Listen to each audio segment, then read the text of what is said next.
My name is Jerry Miller. It's an absolute pleasure to connect with you guys on a network that has absolutely gone bananas from a reach, viewership, and listenership standpoint. We have conversations that matter and long form on this show.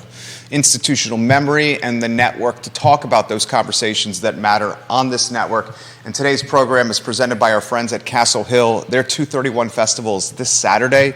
It's June 10th. We heard right before this show that 600 or 700 people are going to be in attendance here. This might be a fantastic opportunity for Bellamy Brown to meet a lot of people because we know his competitor is doing something different that day. So he's got a great little venue right here at Castle Hill on June 10th. We're going to talk Bellamy Brown, his campaign, and everything that he's doing special in this community. And T-minus 10 seconds. Judah Wickhauer is the director. This man is A+ people. J-Dubs, I sincerely mean that. If you could, studio camera, and then the two-shot on front of the program. Bellamy Brown, ¿qué pasa? How are you? I'm hanging in there. You're grinding, aren't you? I am, very much so. Give us a snapshot into a day in the life of Bellamy Brown, where wake up, the routine, when you go to bed, and the grind. I don't know if there's necessarily a routine. I think every day is different. Everything presents a different challenge or something, within the campaign that needs to be done. So, like last night, we had a rally over at the Vault, put on by my good friend Bill Atwood. Got home late from that and crashed. Most of the time, I'm just out knocking on doors, meeting folk, and hearing about the concerns within the district. And that's been pretty helpful and informative to just be on the ground. And at this point, I got in late. It was kind of this is a grassroots, deal, but we've gotten a lot of traction, and so, I'm happy with that. Door knocking is a unique animal. And one of my favorite things about door knocking, I've actually done some volunteer door knocking in years past, is there's no more grassroots effort than a stranger going to someone's house, knocking on their door, and wanting to talk politics. That is the definition of grassroots. People respond very differently in door knocking scenarios. First, put that in perspective for us, and then the second part of the question is, what have been some of the common themes you've been hearing from the folks while doing this grassroots effort? Sure. So for me, I ran in 2019 for city council, did some work on the oversight board for, the past few years. And so people generally know who I am. They see my signs all around.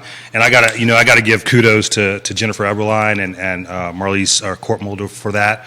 They're the ones who came up with that, with the idea, and it's, everybody loves it. And so, I'm grateful to both of them on that. But they see my face, and all the conversations have been, primarily good. We do have some where it's like, I'm not really interested or what have you, and that's par for the course. We're not going to get every vote, but it's been good, and I'm a people person, and I can have conversations really about the needs of our district. Because for me, it's not about politics; it's about bringing practical solutions to our district overall. And so I'm happy to get an idea. And you can't get an idea of what's going on in the district unless you go and knock on doors and talk to people. You may have folk that are representative, but their representation may differ from what what's actually on the ground and everything. So. I want to give you props. Bill McChesney's watching the program. He says, I have a Bellamy Brown sign in my yard, and I'm proud to have it hanging in the house. Yes. If you want a question or comment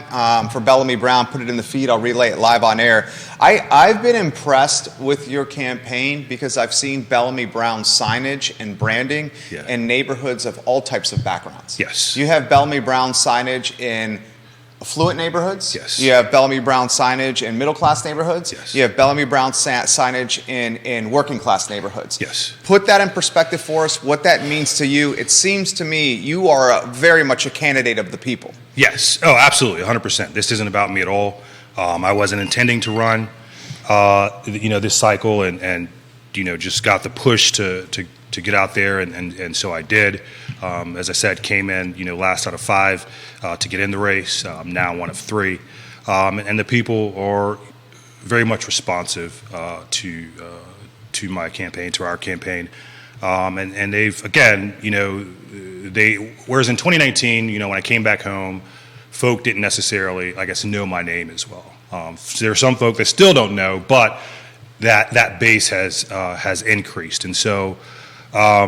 It's been positive across the board, and I think when we are looking at a representative for our district, we have to be open to representing everyone in the district. And so, for me, that's what it's about. What's the number one issue?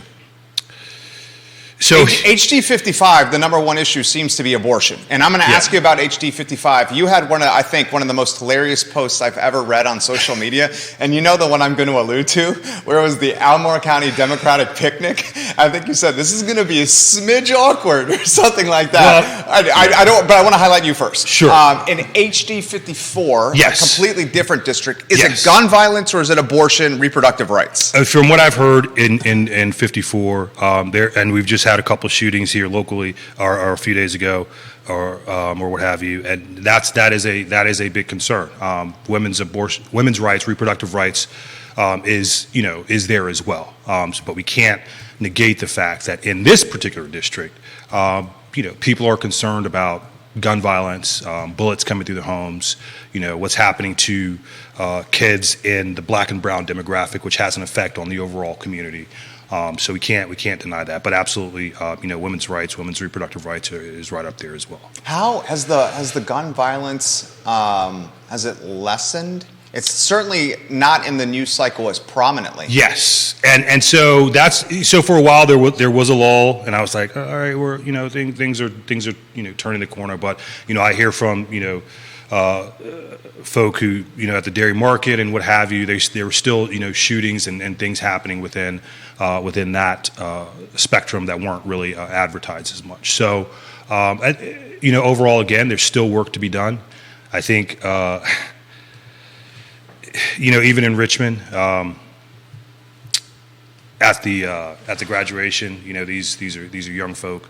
And what we found is between 13 and 21, that's that space where some of these things are taking place. But we also have to look at what are the factors that got us there, because this is a collective deal. It's not just, these kids are out here, shooting up each other.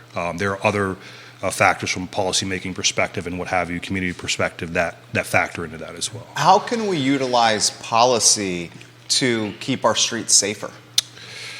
Sure. I mean, I think that's a collaborative effort. Working with Chief Kotches, Chief Longo, and Chief Reeves.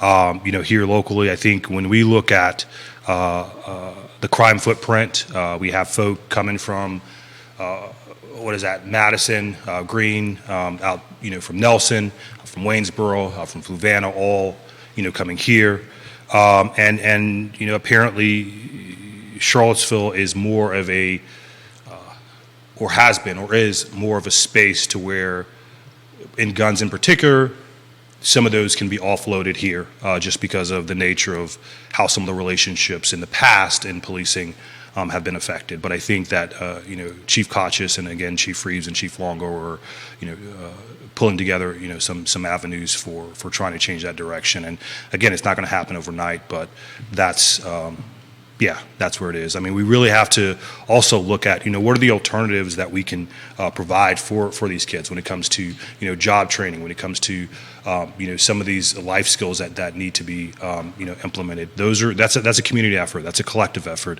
And as far as a policymaking perspective, I think, so when I grew up here, we had alternatives to go to, summer camps and what have you. Those things have been pulled out over that time frame, and so we have to, and that's the policy making aspect, and so we have to put that back to really kind of turn the corner. How do you think policing has changed under the new tenure of Chief Michael Kotches from the previous tenure of Chief Brackney? I mean, it seems this is just one man's opinion. Sure. It seems a much more engaged department within the community. The brand equity or the image of the department seems to me to be way more positive than it previously was a couple years ago. And Kotches just went into this game being like, I'm going to be transparent, guys. Yeah. I'm an open book. Yeah. For me, when I was on the oversight board, one of the concerns was that we would have community-oriented policing. There's a lot of the community who are supportive of some of the practices and policies that have taken place, but there are still some folk who have, concerns, and we have to address those concerns. But I think it'll take place over time. I don't know what month he's in at this point. But there still has to be time for those things to be implemented. And I think he is doing a good job of being out there in the community and really talking to folk across the board to really find out what the needs are and how we can best work policing and community relations together. You got John Blair on LinkedIn. Mm-hmm. Hello, John. Ginny Hu on Twitter, watching the show. See the folks at the weekly newspaper on the program as we speak right now. If you have questions, put them in the feed. I see a couple questions coming in. I will relay them on air very shortly. I saw you on social media at the opening of the Tonsor League, and yes. I loved it. Yes. I see you on social media at the Black Professionals Network at the Ridley on West Main. Yeah. I've been extremely impressed with your outreach within the Black and Brown community in rallying the community around potentially the issues that are currently at hand. Sure. Talk to us about that effort. This is my community. This is where I've grown up here. I am the only candidate in this race who is a Charlottesville native, born and raised here, gone through the public schools. Obviously, most of that time I've spent in the Black community, so I am part of the community. So for me, it's really trying to represent us as best as possible. I know that there are some folk who have relationships or claim relationships in that space, but unless you've lived in the Black community and I've been I've looked suspicious by police. You've been profiled. Yes. Yeah. And that's you told us that story. If memory serves correct from a previous interview, it was in Northern Virginia. Correct, Fairfax County. Yeah. And that's those are things that you just can't. You just have to live it. You just have to know it, like day in and day out. And so I make it a point. I know that some folk don't necessarily agree with some of the things that Dr. Bellamy has done or what have you. There were times where I didn't agree with certain things, but what I see on the ground right now is that he's doing a lot in the Black community, specifically in the lower income space, and they're trying to help mitigate against some of the gun violence and things like that. So yeah, I'm going to champion that work. I'm going to champion the work across the board. We need to have more Black representation here locally, and the Black Professional Network is doing a great job at that. We obviously have folk in the older generation that are in the NAACP and what have you, and so my vision, my hope is to try to galvanize all that together to build some Black political power here locally, because quite frankly, when we've gone to these forums, when we go to some of these places and we see what the bar is for elected officials to come in and ingratiate themselves, it's really low in the Black community, and we need to raise that bar up if we wanted to get some things seriously done. Well said. Well said. You started that answer to that question by saying some folks say within the Black community here. I don't want to infer. I would say that was potentially mentioned with Ms. Callsen. Sure. Your competition here. Sure. This is a race. Yeah. You're an incredibly competitive guy. Yeah. Talk to us about what separates you first from Katrina Callsen. So here's the thing. Within this race, from the start to where we are now, there has been this narrative of deep roots from the Callsen campaign in this community, and I have challenged that throughout. You have. The last time we just recently had a Martha Jefferson Neighborhood Association, and it came up again, and it's quiet at that point. But I later went to a table and spoke with one of the residents there, and she knew seemingly more about my family history and the Taylor side, the Fairfax Taylor side, the James T.S. Taylor side, than I did. And there is apparently a Taylor walk in the A Street community. There's Taylor Street that's named after my family. Those are deep roots. My great-grandfather is buried over there in Maplewood Cemetery. The concern that I have, and I don't have it with me, oh, actually I do, with regard to Ms. Callsen's campaign, is that in 2018, with the Charlottesville Tomorrow article, she specifically says, "I was born and raised on military bases around the world. My parents and extended family are all from Virginia, Scottsville, Fredericksburg, Stanton." There are a number of other things, or a couple of other things. When we look at a flyer that she sent out to voters saying that she's the only candidate with recent experience standing up to Republicans' extreme agenda.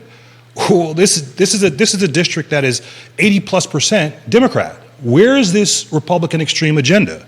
There's also this deal of, adopted a $15 minimum wage for all school employees. Well, that was a Dr. Haas's request, and the Board of Visitors are the ones who granted that.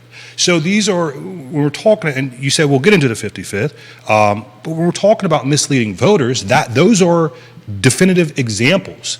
And what I've heard across the board from Republican and Democrat, we don't want people who are going to mislead us. We want practical solutions. We want folk that are going to get in there and get the job done, and that's what we're looking for. We see the outcome of what misleading voters has taken place in the 55th district. I come at this not from a candidate perspective, but as a resident of the 54th district, looking at who would represent me. And the same thing when I was on the oversight board. Nobody wanted to step up to the plate and say, hey, there's some problems within the Charlottesville Police Department, and those problems are affecting the greater community. Somebody has to stand up and raise the red flag. This is me standing up and raising the flag on this particular issue, because I don't believe that we need, George Santos type of leaders for our district. Katrina Callsen has been funded heavily by one Sonia Smith. Correct. I mean, I'm talking, she's... Oh, I know. I know you know. I don't think the viewers and listeners realize. Well, I'll tell you. Yeah, so our last reporting cycle, I came in at the bottom of the totem pole, $13,000. So if you guys want to donate, we can talk about that later. Sure. Dave Norris came in at $28,000. Katrina Callsen, $110,000. Yeah, that's a substantial difference. Absolutely. Yeah. And 40 of that, came from Ms. Smith. And so, it is what it is. There are things that take place behind the scenes that the public doesn't necessarily get to see, but that's where we are. And I've spoken to some other folk who are like, you know what, money doesn't always matter. These mailers don't always matter because some of the voters don't get it. It's really connecting to folk. But that is a substantial difference, and the voters have to take stock of that. Some care, some don't, but that's where things are. $42,350 from Sonia Smith. Yeah. She is has legitimately funded Sally Hudson's current seat in the House of Delegates, and is funding Sally's campaign for state Senate against Creed Eats. Sonia Smith, behind the scenes, is a rainmaker along with her husband. Do we need finance reform for these campaigns? If a race like this that is a couple steps above a local, I mean, this is a local race here. Correct. This is a local race here. Correct. $42,350 is a third of her fundraising. Sure. Do we have to have some kind of cap? I think, yeah, absolutely. I mean, and we talked Dominion influencing races. Correct. How about the Smith, Michael and Sonia influencing races? Well, I think, and there is talk about making a cap or campaign finance reform at the state level, because there is none, currently. And I think, yeah, absolutely. But at the same token, if you're like my campaign and we're grassroots and we're getting out there and we're knocking on doors and we're doing things despite all of that, there is still opportunity there. So money doesn't always necessarily guarantee a victory, and that's been shown even in the Northern Virginia race. So we're just going to continue to go out and do what we have to do on behalf of the people across the board. As you mentioned, affluent, middle class, low income, across the board. Dave Norris. What separates you from Dave Norris? I believe his campaign is literally watching you right now. If you want to put that lower third up, what separates you from Dave Norris? I think there's a lot, obviously. One of the challenges that I have with the housing affordability deal is this premise that it's housing across the board, when primarily it's been the public housing space that he's been operating in.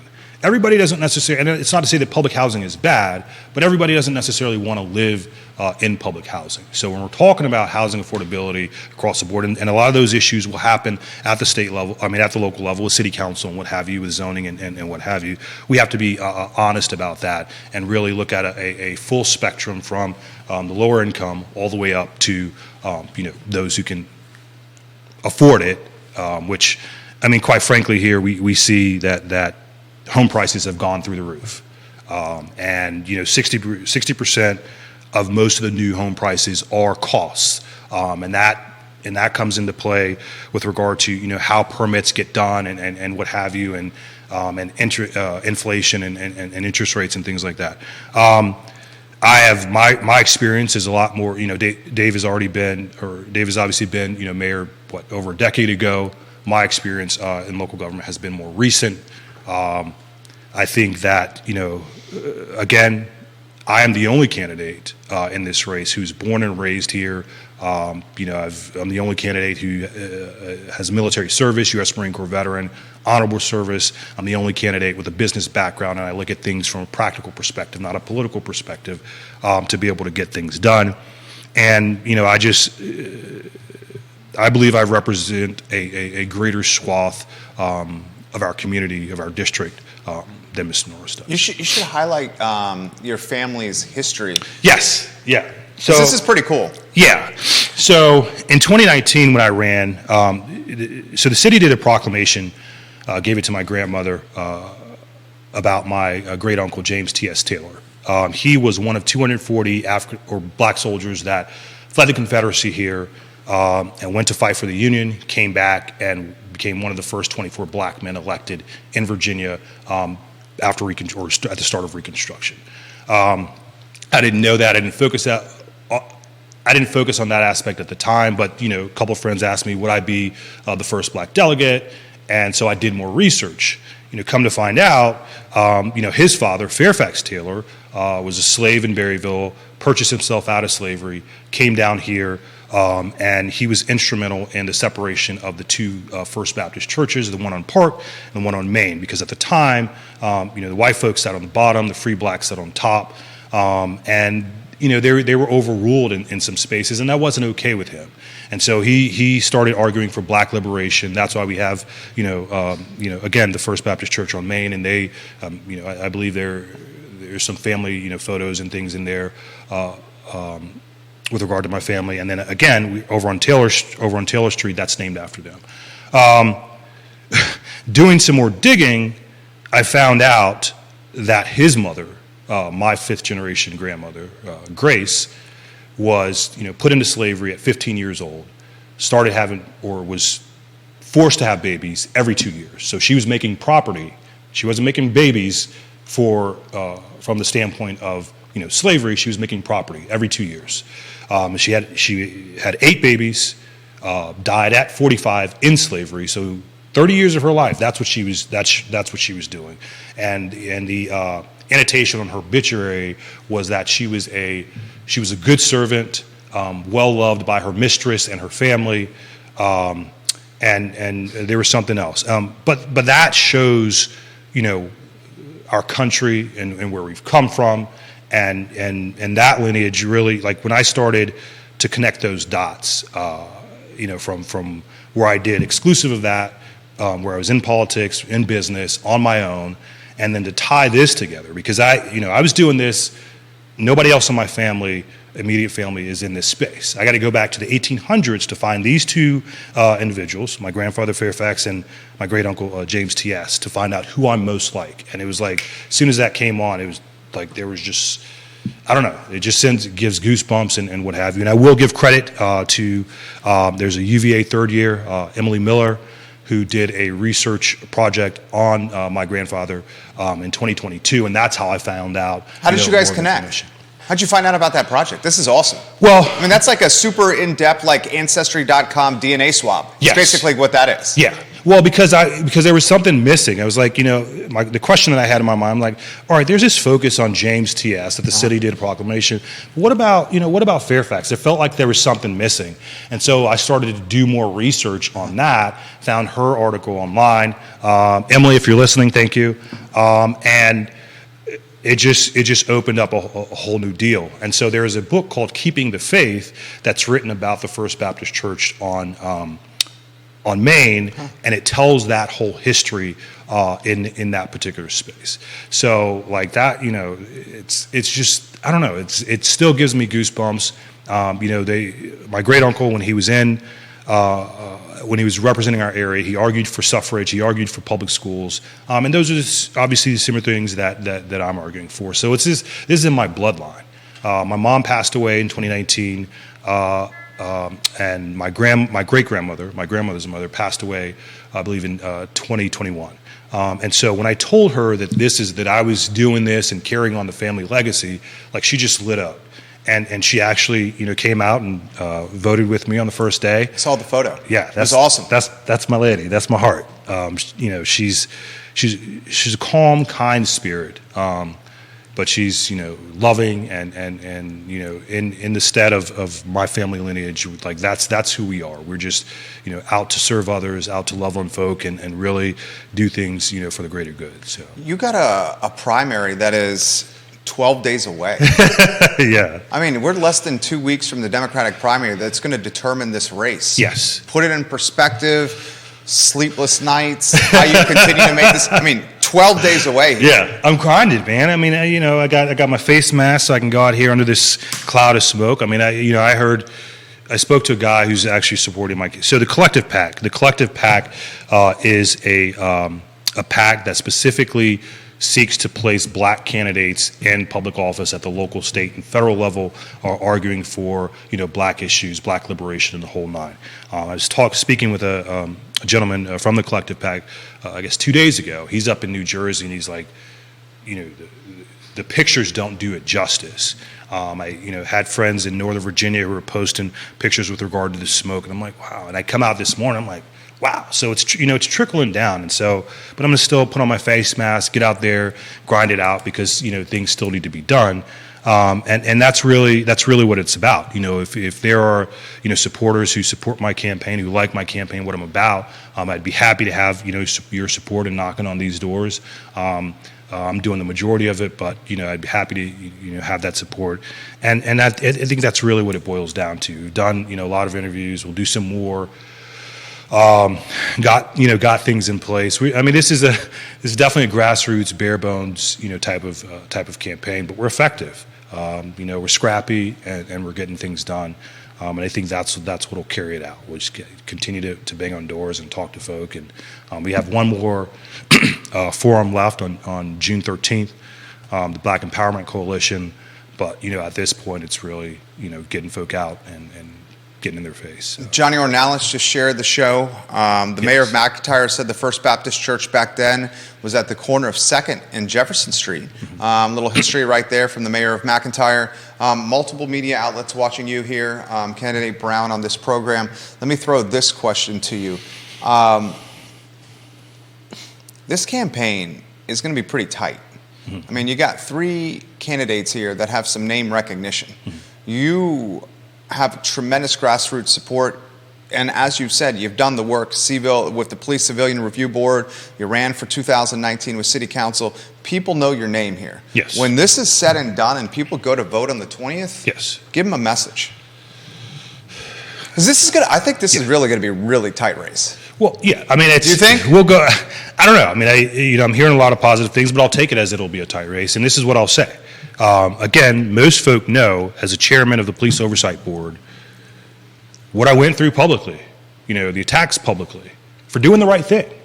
And it was proven that I did the right thing for the betterment of our community. If you remember, we did an interview prior to, and you were like, how's this election going to play out? I gave you my thoughts. I didn't know that I would be as involved in that particular space, but that's how it played out. And so I stood up for our community. I'll stand up for our district, and I did it with grace, under pressure. And now we have a Police Civilian Oversight Board that is the leader in the Commonwealth. We have investigatory power. We have subpoena power, and other localities are coming here to look at us to see how we're doing things. Chief Koch has rightfully stated that oversight and policing don't have to be at odds. They can be they can work well together. And there are folk who don't like the police who appreciate what the Oversight Board has done. There are folk who do like the police that appreciate what the Oversight Board has done. And I think that's a mechanism that should be presented throughout the Commonwealth as a whole, because I believe that there is significant value in it. Stephanie Jones has got a comment for the candidate. I live in the district. Please, Jerry, ask this candidate what he's hearing on public schools and what he, if any, can do about the performance in these schools. Sure. I mean, I think at this point, public school funding is obviously something that is significant and that is needed. We have 1,100 public schools within the Commonwealth, both rural and urban, that need updating, that need funding. And we have to support our teachers. The budget still hasn't been completed, to my knowledge, and we really have to leave it to the professionals to help navigate these spaces. But again, a lot of it comes down to the funding issue that's needed. And quite frankly, Albemarle County is still navigating through the collective bargaining space. We have to support our teachers, across the board, our teachers, students, and staff across the board. So, that's what I'm about. And I think, again, the funding aspect will be, I guess, the strongest deal that we can do to bring forth here. When we look at some of the issues that are coming out of Richmond with things like the optional AP history course, that's a wedge issue. For what? For what purpose? To get people riled up for no reason. That's parents don't have to force their kids to take that class. So we got to get away from this space of creating school systems as a war zone, because that's essentially, okay, maybe that's the war zone is strong, but as a battle zone, because that's essentially what politicians have done. We got to step out the way, provide funding for our teachers and students and staffs, and let them do their jobs effectively. Kelsey, this is a pointed question here. Will the candidate answer or offer insight on Albemarle County's performance? His opponent is a school board member right now, and if you look at some of these performances in the classroom, it's just not matching up to the standards we want as parents. Sure, absolutely. And again, I think I believe the staffing issue is a problem, and we have to, a lot of it comes down to the capital, to the funding. We need to fund avenues that are going to increase, these performance metrics. If you don't have the funding in place, if you don't have the opportunities in place for teachers and staff to help increase these metrics, it's going to create problems. And you also obviously have folk that are in low-income poverty community. We got to address those issues. Let's just take the city space for instance. When you got kids that are coming across, got to come from Prospect over to, let's say, Lugo McGinnis, cross over Hardy Drive, and they got beefs going on and things like that. Well, you got to help navigate those issues. You got to find out what are the core issues that are going on there. So it's not just the funding aspect, but it's also what's going on outside the home, and how do we best, help our parents in that particular space. Kevin Higgins, I'll get to your question here in a matter of moments. Thank you for the question. More questions are coming in very quickly here. Does he think, this is a follow-up question from another mom, and I appreciate this comment from Katie. Does he think the school board has done a good job to this point? And she also wants to know your stance on collective bargaining. I'm 100% for collective bargaining. I was there standing with teachers, trying to be in the background at the second meeting. Do I believe the ACPS has done a good job? I think I'm challenged to say that they have. I think that let's take, for instance, there was a vote with regard to name change. It doesn't matter, what side of the avenue you're on, but 84 to 90% of the constituents said, this is what we want. ACPS says, no, this is what we're going to do. So and the fallback was, well, this policy said this is what we have to do. So if you draft a policy that says I don't have to listen to constituents in the future, that's problematic. I think that's the same thing if we look at Virginia getting out of the regional greenhouse gas initiative. 88% of folk across the Commonwealth say that's a good thing that we should do. But we have an administration that says, we're not going to listen to that. When we get into the habit of not listening to constituents and not listening to folk to what their needs are, to what they're telling us, that's problematic. When we go into, let's take the SRO deal. Initially it was said, we're pulling SROs out because of they're ineffective and because the issue of discrimination. School resource officers, policemen in schools. Yes, because of discrimination. We go into, and I believe that was time we had COVID for a couple of years, and then we come back in, and all of a sudden, the discrimination's gone, and they're effective. So those things you can't. Those you got to be honest with folk. I'm not. I'm just a straight shooter because I think that's what we have to do if we're going to solve problems. You got to get to what are the challenges? What are the potential solutions? How do we implement those solutions and get things done? But you got to be honest with folks, straight up and down. And so I'm challenged to say that ACPS has done an effective job. I think if we go back and look at, where the kid was hazed at Almar High School, those are JV football locker room. Correct. Those are all challenges. I wouldn't say that those are good things that ACPS should be proud of. The guy's on point. Questions are coming in fast here. This is from David. He wants to know your stance on taking funding from public schools and giving it to parents to potentially allocate to private schools, should they choose.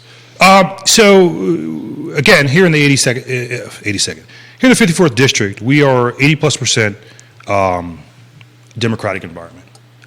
Obviously, and I'm a product of public schools. I went through Venable, Walker, Beaufort, and CHS. I'm strongly in support of our public school teachers. I've got a fantastic education coming out of the public schools. So here in this particular district, I'm going to stick with the public schools. And I'm going to strongly support the public schools. And, that's where I stand on that. I know that there are other districts that, they may not feel the same way. But here for the 54th district, that's where we are, and that's what I'm going to support. The intriguing thing about this race, and I think Candidate Brown and Candidate Norris have realized this, the school piece is very much front and center. Yes. And Candidate Callsen, in some cases, depending on who you ask, may have messed this up. May have messed this up when it came to the collective bargaining, when months ago, maybe she gave indications she wasn't very much in favor. Sure. A lot of folks think Candidate Callsen, especially within the teacher, stakeholder, Forward Albemarle lobbying group, yes, think Candidate Callsen has slowed collective bargaining. Sure. And one of the reasons ACPS does not have it yes, is perhaps because of Candidate Callsen. It would seem from a strategy standpoint, a political science standpoint, and you're one of the best at political science. We got a Batten Institute guy here. It would seem like Sorensen Institute. Yeah. I apologize. Yeah. It would seem like schools in this track record is an opportunity for not only you and Candidate Norris. Yeah. Well, so again, this is from the state level, but we got to rely on the folk who are the experts in their job, and these are the teachers, these are the staff, these administrators here, and let them do their job effectively. It should have been a no-brainer to move collective bargaining forward. Especially when Charlottesville schools are doing it. Yeah. There's this invisible line that nobody knows, yeah, where the teachers and the faculty and the staff within Charlottesville Public Schools are going to have this opportunity, yeah, and this leverage. Yes. ACPS, if they don't do it, yeah, folks are going to be sprinting from ACPS across the invisible line to work there. Yeah, and here's the thing. So in 2021, the Police Oversight Board got an ordinance from got statute from the General Assembly that allowed us to have an oversight board here locally. At that same time, that's when collective bargaining was presented across from the General Assembly as well. And there was a study that was done that said that it positively affects students, teachers, and staff, and it should be done. At this point, I believe we're up to 8 or so localities, maybe more, who've already adopted it. CPS is in the process of finalizing it, but yeah, absolutely. ACPS is well behind the curve, and when you want to talk about women's rights and what have you, I believe it's 80+% of teachers are women, and so how can you champion or cry you're championing women's rights, but then deny collective bargaining to a union of 80+% women? That doesn't seem to jive well with me. Questions. Kevin Higgins in Greenwood, a thriving suburb of Crozet. Mm-hmm. He says, outside of family and friends, who are the people that have influenced your life, Candidate Brown? It's a good question. Yeah. So obviously, for me, I'm a person of faith. As I said, I wasn't planning on getting in this race. I didn't want to get in this race. I had some other goals that I wanted to do. But it was that faith aspect that led me here. It said, this is what you're going to do at this point in time. So I would say, faith is a big issue, and it's not, people under this day and age, they look at Christianity, look at faith, and they're turned off by it because I think it's the way it's presented is in a light that doesn't respect other folk, and that's not it at all. We're supposed to love our neighbors as we love ourselves. We're supposed to, what does it say? And this is Brian Stevenson. We're supposed to do justice, walk, love mercy, and walk humbly. And that's what it's about. We're about serving others. And, that's what all of this boils down to me. So I would say, absolutely, faith is a big part. What Matthew McConaughey had this deal where he says, somebody asked him the question, who do you look up to? And I believe his answer was me 5 years from now, me 10 years from now. And I think that is a very poignant statement, because when I look at the changes, even in this race, from the start to where we are now, it takes a lot. It changes a lot, and you grow up a lot pretty quickly. And so when I look at the struggles that I've been through, grew up here in poverty, didn't have means, had to go through, had to serve in the U.S. Marine Corps to get college funding, had to navigate that whole space, first generation college kid, had to go out here, suffer setbacks in terms of, navigating the space from how do we transition from poverty to, not being in poverty. Those are all hard cycles. The spaces where, I'm alone and things aren't necessarily going well, and you got to fight through that. So, it's not meant to be an arrogant space, but it's meant to be an understanding of what I've been through and the struggles that I've been through. And I'm quite proud of myself, for that. So, yeah. That was a damn good answer. Well, it's true. That was seriously good. That's what it is. I don't, Jerry, you know me. Yeah. I'm not here for BS. Yeah, this dude's authentic. I know for a fact he's authentic. I've known this guy, been interviewing this guy since 2019. This guy is what you see is what you get. 100%. 100%. And I'm just here to serve our district, serve our community, serve the Commonwealth of Virginia to the best of my ability. Lisa Costello on Cherry Avenue. I love Bellamy Brown's work and what he's all about. She makes a suggestion about considering accessible playgrounds for all children, including children that are disabled, her son disabled. Yeah. So she's highlighting that. Yeah. Carly Wagner is watching the program. Yeah. She has this question for you. What are candidate Brown's thoughts on school choice, where funds follow the student? I know a big argument against it is that it would only help affluent students, but I don't buy it. If it's implemented correctly, it could work. She also says maybe the funds are graduated based on household income.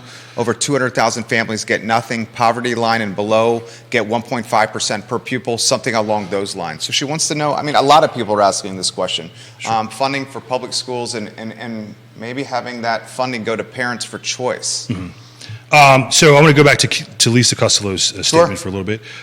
So yeah, absolutely right. And I don't, this is a political space, and so I don't try to mix, some of the things that I do outside of it. But I am a board member of Bennett's Village, and we're working hard to bring an all abilities playground here locally to Penn Park.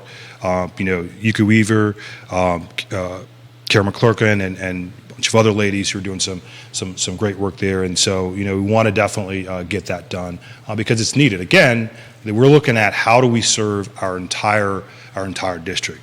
Again, with the school choice question, again, I'm in support of our public school teachers, our public school students, and our public school staff. I'm not closed off to hearing different perspectives or points of view, but that's where I find a lot of value. We were having a conversation last night actually, and somebody was pointing out that a lot of the folk that go to Stab, go to Miller,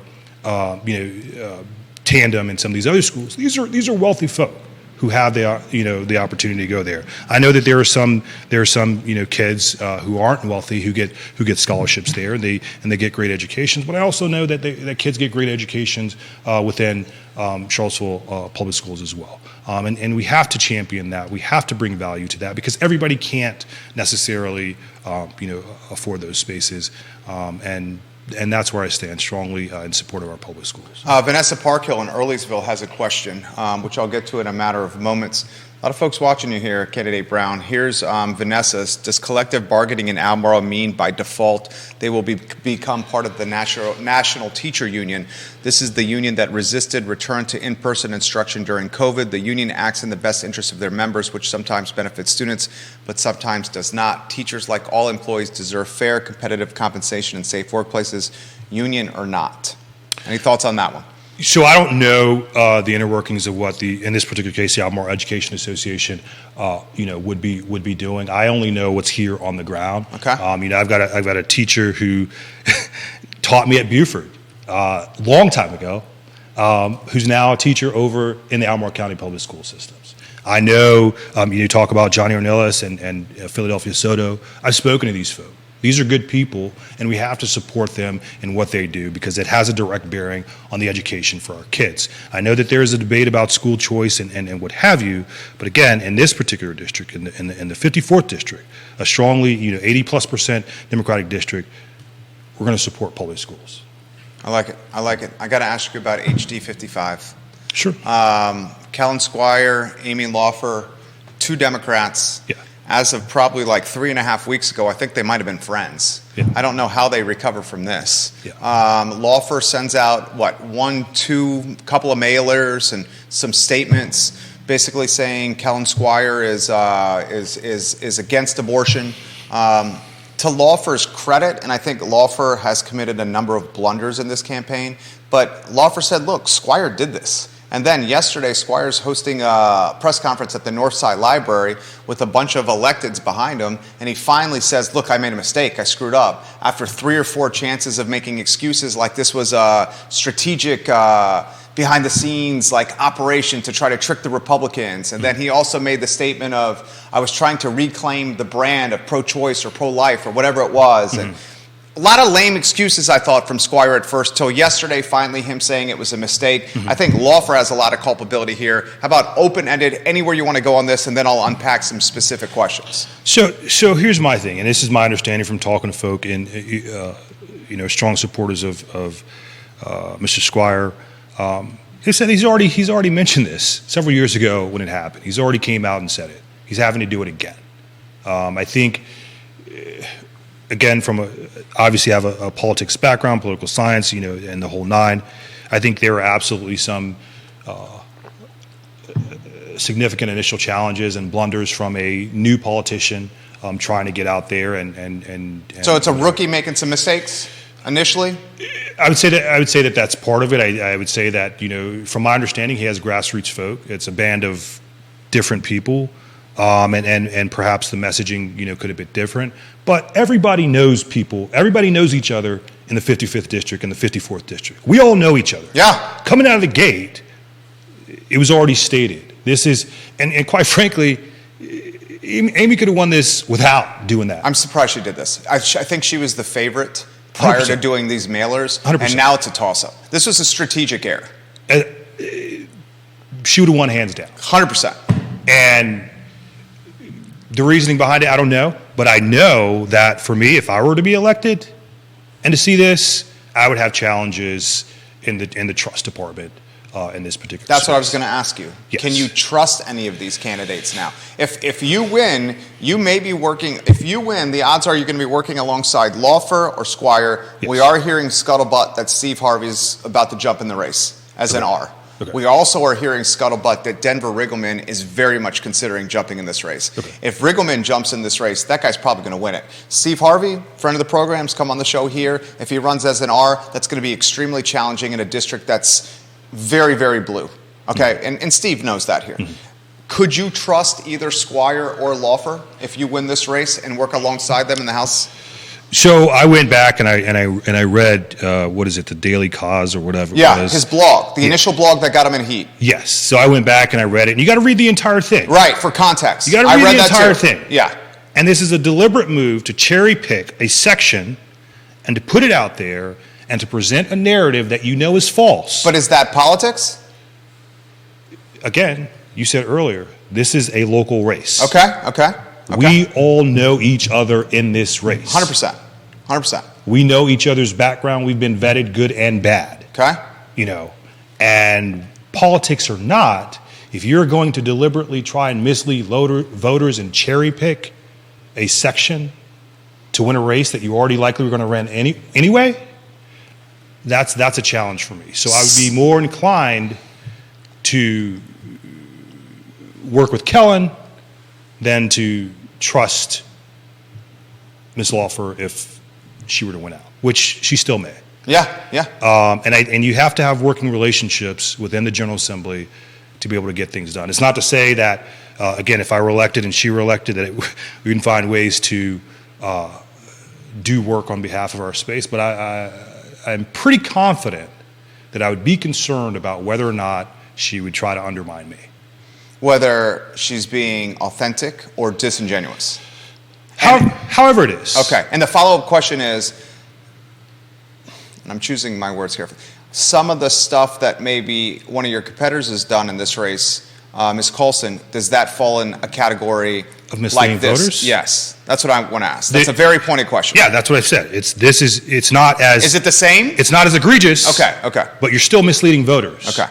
You're still misleading voters, and that is a problem. That's a problem. Again, Republican, Democrat, across the board, they don't want George Santos type leaders. They want folk that's going to give it to them straight, get the job done, work in their best interests, and go from there. There's no point. I mean, the credentials are solid, the whole nine. There's no point to mislead voters in this particular race or any race. What do you make of a 2023 tactic or strategy of music festivals for campaigns? There's one this Saturday. Sure. Yeah. Everybody's entitled to their own methodology for how they're going to get their messaging out for the voters. I'm going to concentrate on mine. Okay. I think it's effective. I think the voters are responding well to it, and that's what I'm going to continue to focus on. There are different methodologies. Mine is to really get out there and talk to, pound the pavement, talk to folk, find out what their concerns are, and be able to, come up with some ideas to be able to address those concerns. Sally Hudson versus Creed Deeds, State Senate. Sally taking on an institution. Sally obviously has name recognition. Sally's come on the show multiple times. Creed Deeds, an icon. What do you make of that race? So, I've already come out and I've said, that I'm in support of Creed Deeds. I believe that where he stands right now, this is one of the challenges, and I'll say this publicly, and this is not me speaking for their campaign. This is me speaking for my observation.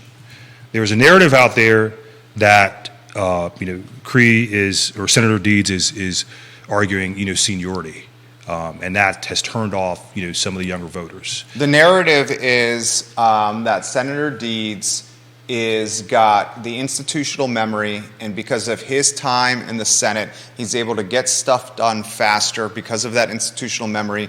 And the narrative is Sally should have waited her turn, and she did not.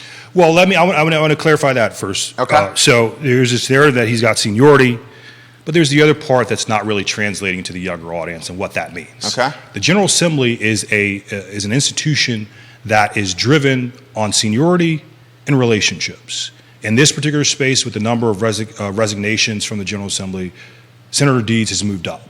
He's on the Senate Judiciary Committee, he's on the Senate Finance Committee, and some other important committees that we, quite frankly, need at this point in time. I got a guy that I went to law school with over in the 53rd District, Tim Griffin. Tim, if you're watching, it is what it is. But they're going to come. He's a Republican. He's got the seat. That's already done. He's already come out and said that he's going to, bring some attacks, against Democrats, against abortion, gun rights, the whole nine. We need someone who has the leadership, who has the relationships in the General Assembly to be able to fight against that. And so that's why, from a practical perspective, I support Senator Deeds. There's nothing with regard to slight against, Sally. But that's my perspective there.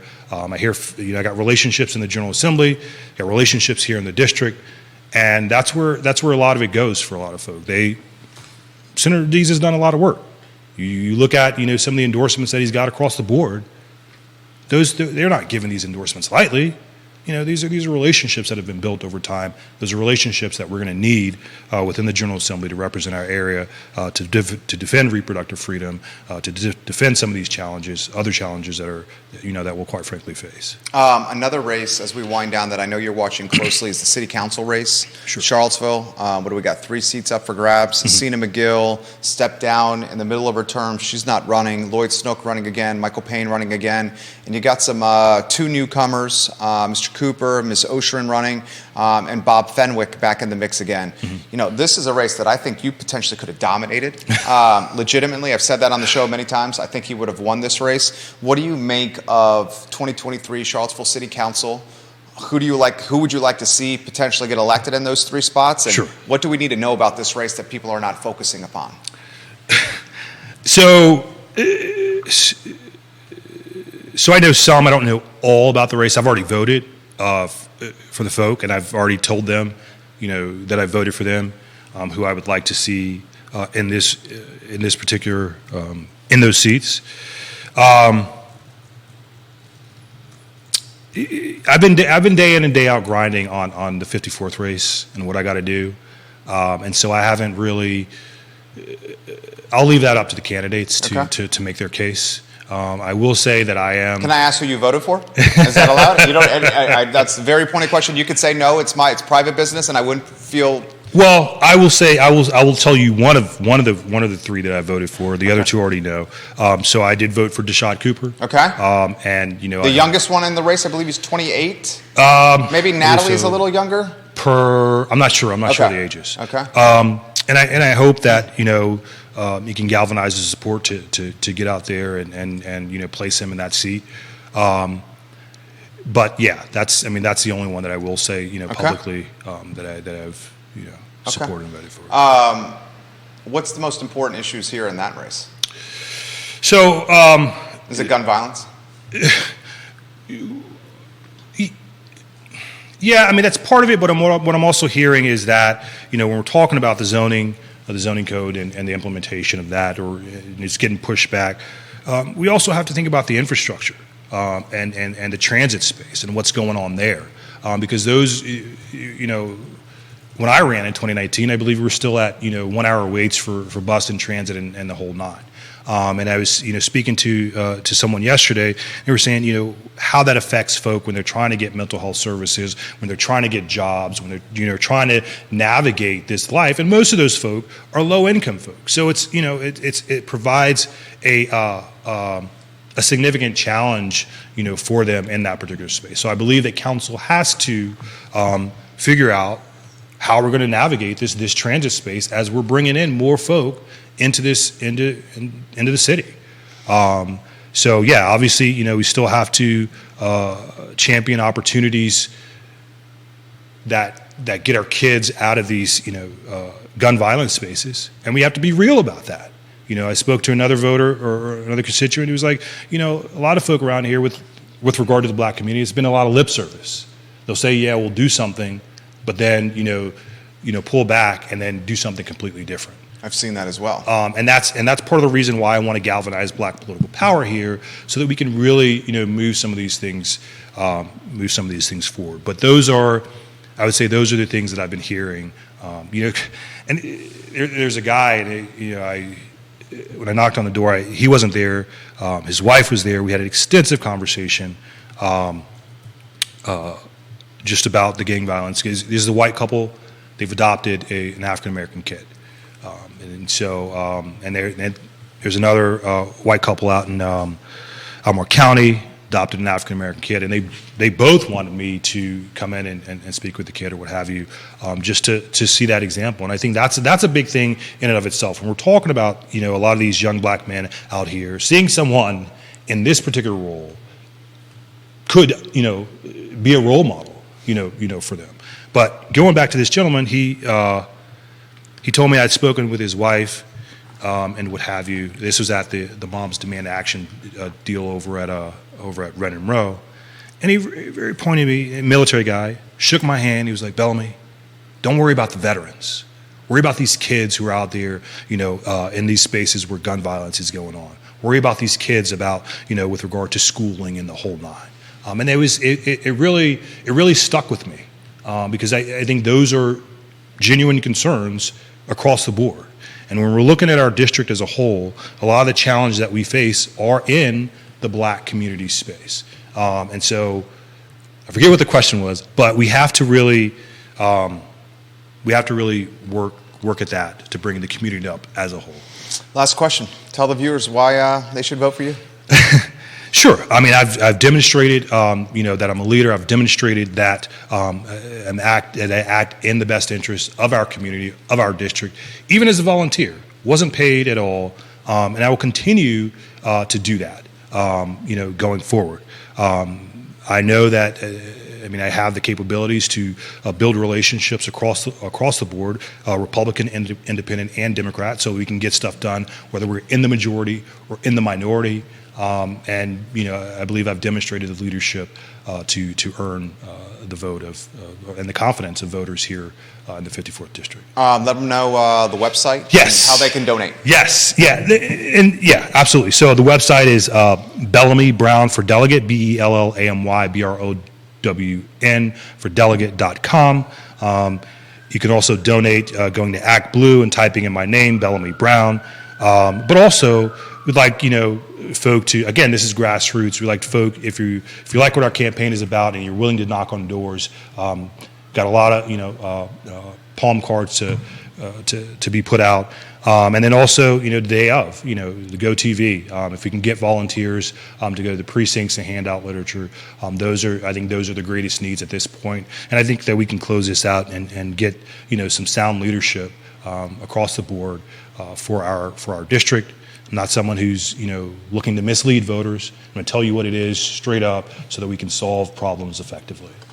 There it is, guys. 12 days away. 12 days from the primary. For a political junkie like myself, this is like my favorite time of year. I got races everywhere that I'm following so closely with a lot of great people in the races. I want to close with this. The folks that are running for these races are the people we see in the grocery stores and around the downtown mall and restaurants. While some of these races have gotten pretty nasty, if we could all remember that these are literally people we're going to see after these races are over. So the nastiness you say, you're going to probably be held accountable for at one time because you're going to see these people around town. Yeah. These are everyday people, guys. Yes. And go back. They're not pro-politicians here. And back to my comment or the Facebook comment where it said it's going to be awkward. It is going to be awkward. Yeah. Because she was the chairwoman. I mean, we these are relationships. Yeah. I already know there's so many people who are hurt by these actions, and then you've got this space where you're setting up camps. Why? It's unnecessary. I agree. For someone who's likely going to win anyway. Right. Bellamy Brown, guys. He crushed it. Judah, did he not crush it? Absolutely amazing right there. That's the show. We hope you enjoyed it as much as we did. We'll talk about the interview we had with candidate Brown tomorrow on the I Love CVille Show. 12 days away from state Senate primary, 2 district in the House of Delegates, races that matter, and city council and board of supervisors. Get ready, folks. Giddy up and get ready. Thank you kindly for joining us. My name is Jerry Miller for Bellamy Brown and Judah Woodcower. This is the I Love CVille Show. So long. Dude, that was awesome. He's going to tell us when the mic is over and when the mic is